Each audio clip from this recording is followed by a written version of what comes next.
foremost, let me introduce the families here.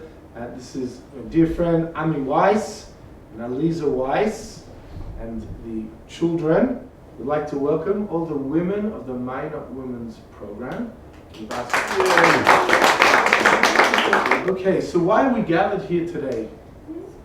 We are here for a dedication of this beautiful Beit Midrash. Today is about, number one, about Hakara Sotov, expressing thanks to Ami and Aliza for the investment, both financial and a lot of personal investment, to create a beautiful space for the learning of Torah here.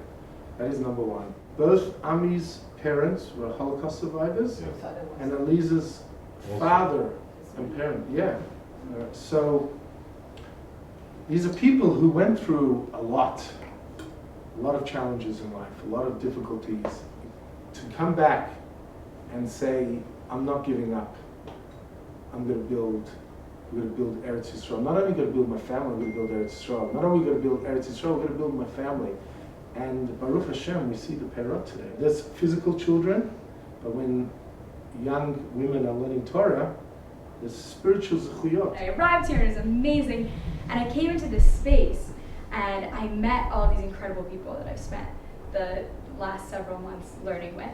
And ever since, this space has just been such a blessing, a home base for me. I want to just thank you all for making this possible, making this space possible, that will then be with me my entire life.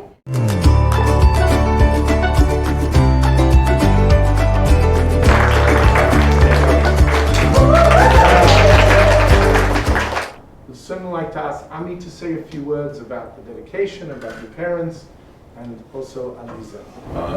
Both my father and my mother were like about 15 years old when they were sent from Hungary to the camps. I know very little about what took place with my father. I do know that he escaped a war camp and was like a partisan for the duration of the war. Yesterday was the yahrzeit. So the timing is amazing, how all of a sudden. Anyways, my mother also didn't speak about it for many years, but we have so much blessings in our life. We have a beautiful shul, Mayanot, that we go to. We have friends, we have family, you go to school, all of us, we all have such wonderful life. We came back to the land of Israel after so many years out in the Galut. And all of this, what we have, is just because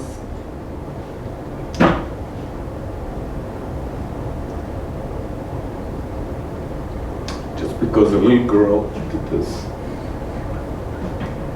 She could have stayed in the pile and given up, and none of us would be here. I want to bless all of us really to believe, to really believe in the power that we have. Hashem gave us a lot of power, and all we need to do is share it. All we need to do is extend. All we need to do is be there, open our heart to other people, and the world could be just an amazing place. My father grew up in a village in Ukraine, and apparently one night a German soldier came into town and he told them, get out of town, because by tomorrow nobody's going to remain alive. He made it through Cyprus to Israel, and then one day on the street in Haifa, his older sisters were telling one another, look, it's Yosef, because they made it, the family got separated and they found themselves. He always told me what you need is determination and hard work. So it doesn't matter if you fail, if you fall, just get up, and if you have a vision, just be willing to do whatever it takes to make it happen. I think what my father did is beyond, and he did the very best that he could, and he set a foundation. And I think that one point when we became Balei Tshuva and we really learned to value what's important, then we did our part, you know, to whatever extent that we could, and we were privileged, you know, to take another portion of this ongoing road to Geulah and to do our part. I want to just give a special shout out to Ami and Aliza for always having our back. When we were like, nah, it'll be fine enough like this, they're like, no, no, no, it has to be, the Beit Knesset has to be beautiful, the space has to be beautiful. We're like, it'll be fine if it's, no, they never were, it's never enough if it's good enough. And I want to give you a personal bracha that our Torah should have an impact on what's going on in your lives personally, and your Torah should have an impact on our lives, and we should share brachas and simchas together with each other.